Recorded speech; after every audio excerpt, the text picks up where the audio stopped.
Good evening. Today I explain for linear equation of two variable. इसमें सबसे पहले मैं आपको सब्स्टिट्यूशन मेथड से सॉल्व करने बताऊंगी कि how can find two variable equation by substitution method.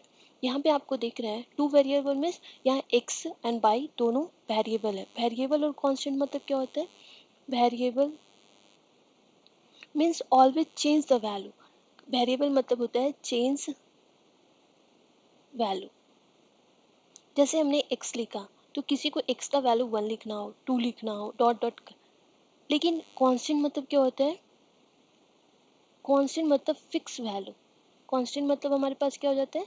Fixed value, वो कभी चेंज नहीं होता है। तो यहाँ पे आपको टू वेरिएबल में x भी वन वेरिएबल है और y भी टू वेरिएबल है, दूसरा वेरिएबल है। तो आपको कैसे बाई सब्स्टिट्यूशन मेथड, क्योंकि कभी कभी क्वेश्चन में आपको मेथड दे दिया जाता है कि किस मेथड से कौन सा क्वेश्चन को सॉल्व करना है। अगर नहीं दिया रहे कि किस मेथड से सॉल्व करना है तो आप अपने अनुसार कोई भी मेथड से सॉल्व कर लेंगे। जैसे यहाँ पे लिखा है x plus y equals to 14 और x minus y equals to 4। यहाँ टू इक्वेशन दिया है। तो अब आपको सब्स्टिट्यूशन में क्या करना है? सबसे पहले आप मैं हमेशा ये आपको बताता हूँ ट्रिक, जिसमें निगेटिव रहे सबसे पहले आप उसी को लो। जैसे यहाँ कोई भी सब्स्टिट्यूट कर सकते हैं। x equals to 4 plus y. यहाँ पे मैं आपको एक बताती हूँ, LHS और RHS, लेफ्ट इक्वल साइड के लेफ्ट हैंड साइड को LHS कहते हैं और राइट हैंड साइड राइट में राइट हैंड साइड कहते हैं।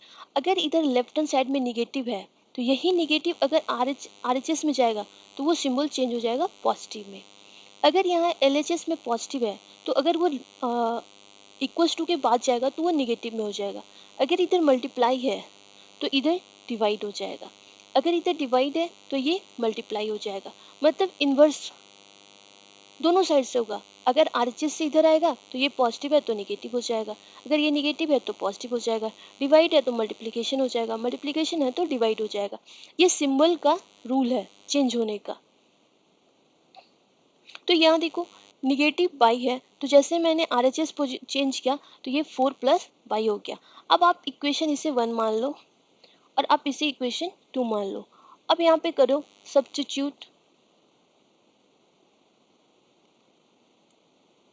Substitute value x in equation 1 means आपको सब्स्टिट्यूट करना है वैल्यू का इक्वेशन 1 में। अब यहाँ पे इक्वेशन 1 में वैल्यू पुट करना है तो यहाँ लिखा है इक्वेशन 1 क्या लिखा है? x plus y equals to 14। अब x का वैल्यू यहाँ पे क्या हो जाएगा? 4 प्लस बाई इक्वल्स टू क्या हो जाएगा? 14 एंड 4 प्लस बाई 2 बाई 14। अब 2 बाई, अब वेरिएबल को एक साइड लिखो, कांस्टेंट को एक साइड ले जाओ। 14 इधर पॉजिटिव है, इधर क्या आ गया?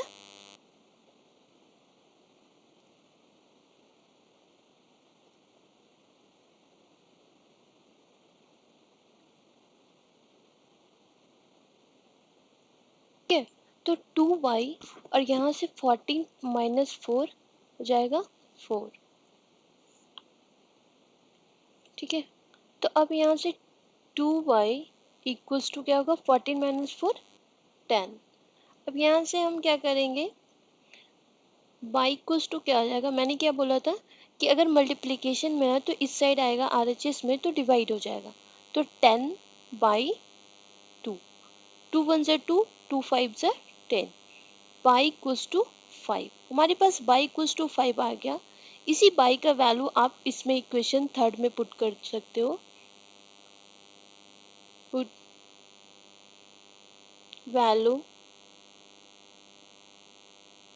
y equals to 5 in equation third. तो यहाँ से हमारे पास क्या आ जाएगा? x equals to 4 plus y, तो x 4, बाई का वैल्यू 5, देन 4 प्लस 5 9। ये हमारा सब्स्टिट्यूशन मेथड है। सब्स्टिट्यूशन मीन्स ये नहीं कि आप बाई को ही सब्स्टिट्यूट करो या एक्स को सब्स्टिट्यूट करो, आपको जो इजी लगे।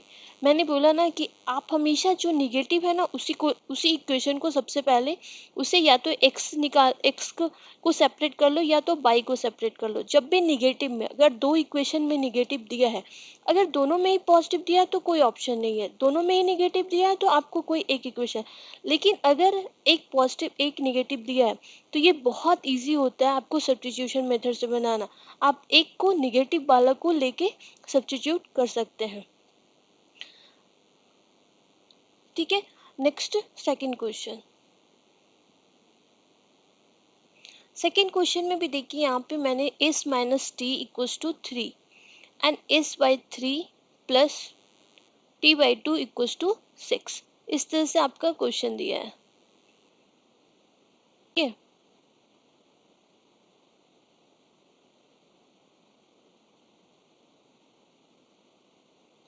तो आप इसमें भी देखो बहुत इजी है।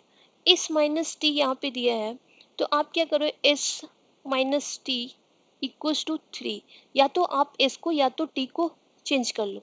अब हम यहाँ से s इक्वल्स टू लिख देते हैं 3, निगेटिव है तो इस साइड जाएगा तो पॉजिटिव। यहाँ से हम s को फाइंड आउट कर लिए। अब ये हमारा इक्वेशन 1 है और ये हमारा इक्वेशन क्या है, 2 है। अब यहाँ पे हम इक्वेशन 2 को s by 3 plus t by 2 equals to 6 है। ठीक है, अब इसमें एलसीएम ले, 3 2 सा, दोनों प्राइम नंबर है तो सीधे मल्टीप्लिकेशन कर देंगे, 3 2 जा 6, फिर यहाँ से क्रॉस मल्टीप्लिकेशन कर देंगे, 2 into s plus 3 into t equals to 6। अब 2 into s plus 3 t, 6 into 6 36, ये हमारे पास इक्वेशन सेकेंड का ही आएगा जो हम इस फॉर्मेट में बना दिए। अब हम यहाँ से s का वैल्यू अब यहाँ लिखेंगे, सब्स्टिट्यूट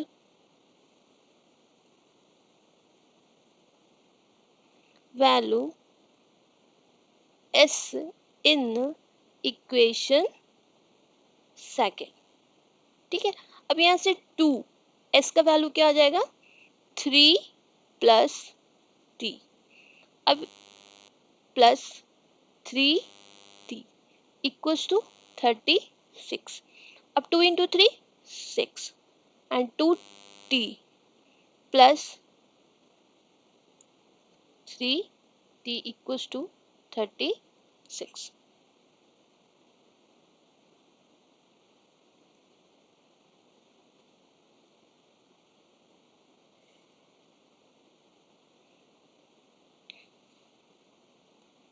ठीक है, अब आप इधर से ऐसे करो, अब 6 प्लस 2t प्लस 3t, अब वेरिएबल को एक साइड लो और कांस्टेंट को एक side, 3t plus 2t variable है तो ये हो जाएगा 5t।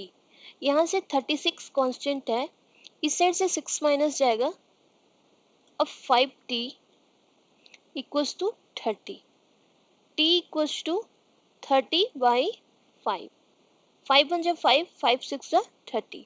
अब t का वैल्यू हमारे पास क्या आ जाएगा, 6। अब इसी t का वैल्यू आप जो है वो इक्वेशन फर्स्ट में या किसी भी इक्वेशन में आप डाल सकते हो। ठीक है, इसी t का वैल्यू हम क्या करते हैं, इसमें इक्वेशन थर्ड में हम डाल देते हैं। अब यहाँ पे पुट वैल्यू t इन इक्वेशन थर्ड। अब यहाँ से s इक्वल्स टू क्या हो जाएगा, 3 प्लस t, अब 3 प्लस 3, t का वैल्यू क्या हो गया 6, तो s का वैल्यू होगा 3 प्लस 6 9, तो s का वैल्यू हमारे पास क्या आ गया 9 और t का वैल्यू हमारे पास क्या आ गया 6। इस तरह से हम बना सकते हैं। ठीक है, बहुत इजी है, बस थोड़ा सा आप एक दो बार प्रैक्टिस करोगे तो आपको इजीली आ जाएगा। ठीक है, अब हम थर्ड क्वेश्चन में चलते हैं, ये सारे एनसीईआरटी का क्वेश्चन है।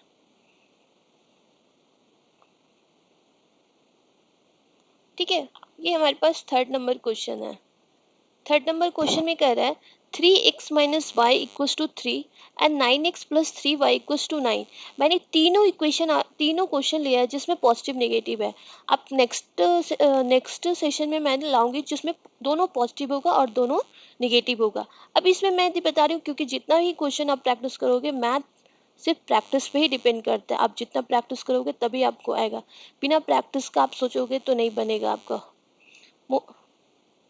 ठीक है, यहाँ से हम इक्वेशन 1 कर देते हैं, इक्वेशन 2 कर देते हैं। अब हम उसी तरह से यहाँ लिखा है 3x minus y equals to 3। अब इसमें भी लॉजिक है, जिसमें कोफिशिएंट मल्टीप्लीकेशन है ना, आप उसमें नहीं चेंज करो, आप यहाँ से y का निकालो। y इक्वल्स टू क्या हो जाएगा, 3x माइनस 3, क्योंकि y को हमने क्या किया, राइट हैंड साइड में लेके गया और 3 को मैंने क्या लेके आया, लेफ्ट हैंड साइड में। तो हमारे पास y equals to 3x minus 3 आया। जब भी बेटर है कि जो कोफिशिएंट नहीं दिया है, दो चीज याद रखना है सब्स्टिट्यूशन मेथड में। पहला मेथड रखना है कि जो निगेटिव है उसी को हम सबसे पहले निकाले, x एंड y को। दूसरा लेके चलना है कि बिना कोफिशिएंट वाले को हम सेपरेट करें। जैसे यहाँ पे y है, यहाँ 3x को मैंने x फाइंड नहीं किया, यहाँ मैंने y फाइंड किया।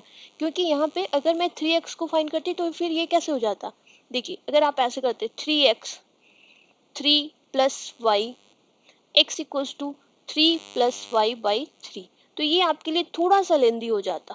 बनने का तो इससे भी बनेगा, पर थोड़ा सा लेंदी हो जाएगा। बेटर है कि आप, तो यहाँ y equals to 3x minus 3x। अब इसी y को 9x plus 3y equals to 9, equation 2 में आप यहाँ लिख सकते हो substitute value y in equation 2। तो यहाँ से 9x 3, क्योंकि यहाँ y का सब्स्टिट्यूशन कर रहे हैं तो 3x माइनस 3 इक्वल्स टू 9। अब 9x plus 3 into 3x 9x minus 9 equals to 9। 9x 18x 9 plus 9 18, x equals to 18 by 18, 18 one से 18 18। अब यहाँ पे हमें क्या हो गया, x इक्वल्स टू 1 आ गया। ठीक है, अब put value x equals to 1 in equation 3।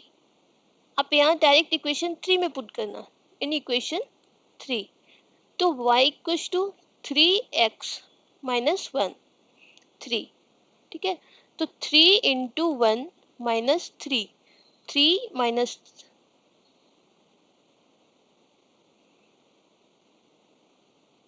3 minus 3 equals to 0।